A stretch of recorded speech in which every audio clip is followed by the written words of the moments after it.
Hey, what's up everyone? Stacy here, and welcome back to another episode of Super Gaming Minute, the channel dedicated to all things gaming. Today, I want to talk to you guys about the different games that I've been playing. With the release of the Xbox Series X and S and the PlayStation 5, I've definitely been playing a lot more games than I usually do. I even had time to fire up the Nintendo Switch in between Xbox Series sessions as well. I was recently able to get my hands on a pre-order of the Xbox Series S, and I will go over my reasoning on why I chose this console in a different video.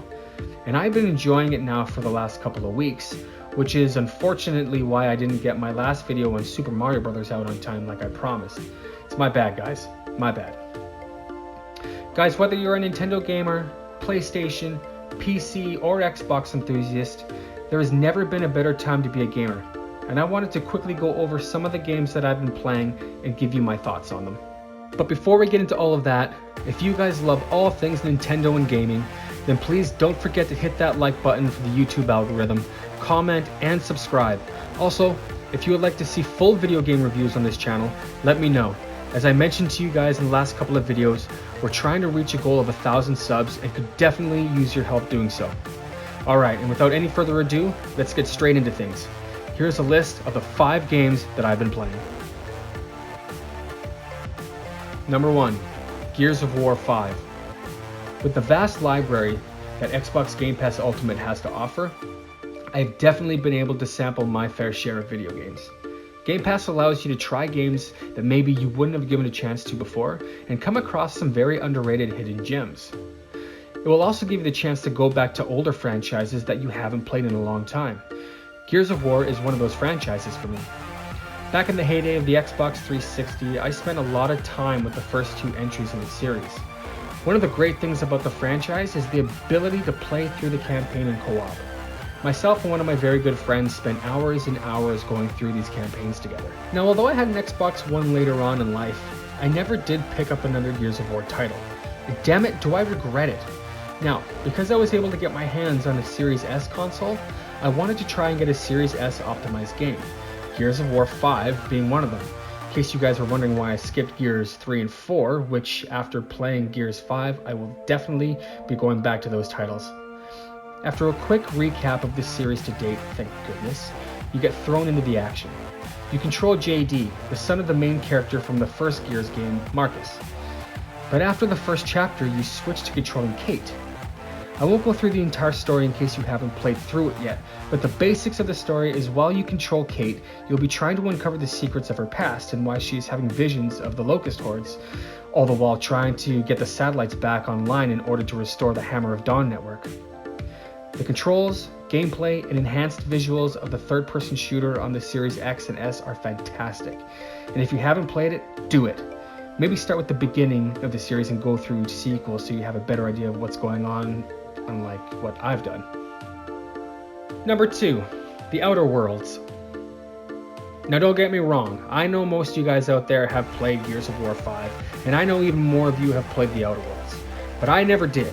And this is my list, damn it, and I want to cover these things. Now, set in an alternate distant future where mega corporations have begun colonizing space and alien planets, the Hope, a spaceship found drifting on the outskirts of Halcyon by a seemingly mad scientist named Phineas Wells, safely revives you and informs you that the Halcyon colony has fallen on severely hard times due to the Board.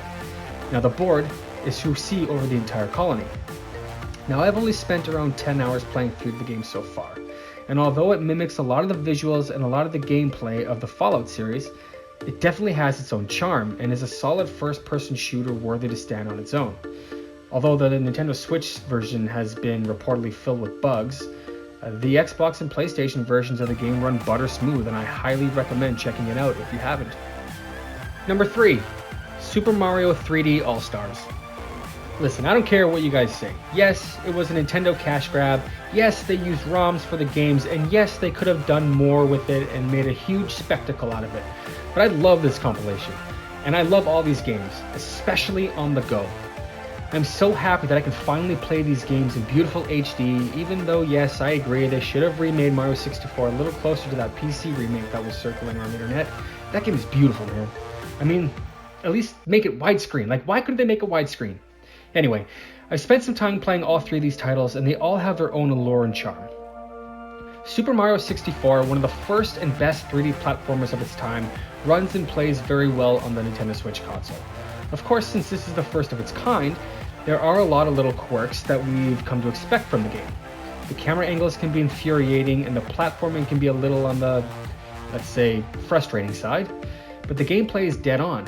Level design is beautiful, and the depth of content in the game is nothing short of fantastic. Now, Super Mario Sunshine probably is the black sheep of the Super Mario 3D platformers, but still a solid title. The colors and all-around visuals of the game are just as beautiful as the first time I witnessed it on the GameCube, which I feel still holds up even to this day. The platforming and camera angles are a definite step up from Super Mario 64, and with Nintendo finally giving us an update that allows inverted controls and use of GameCube controllers, it is a definite must-play. And since the original GameCube version of the game is selling at astronomical highs right now, this is a great way of getting your hands on it.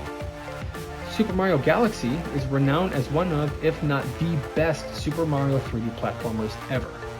And although it's not my favorite of the bunch, it's definitely up there. Now in full HD, with the option to use or not use motion controls, it can be an enjoyable platformer for everyone. With all new power-ups and characters, along with the brand new physics for the game, if you haven't tried Super Mario Galaxy yet, don't sleep on this title. Number 4, Dead Cells. Okay, let's talk Dead Cells. Oh my god, what a ride this game is. If you're a fan of Metroidvania style games, and you have not given Dead Cells a go yet, what the hell are you doing?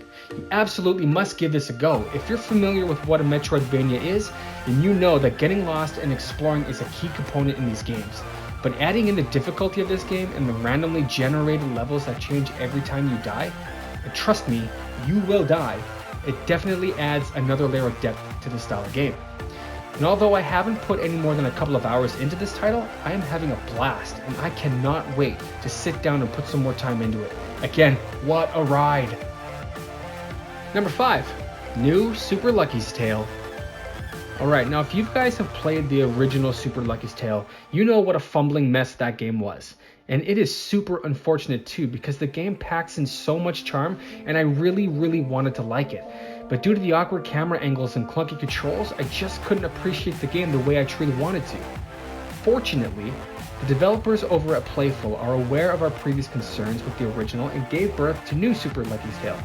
And guys, if you played the original Super Lucky's Tale and it left a sour taste in your mouth, do not sleep on this new entry based on the previous thoughts of the original.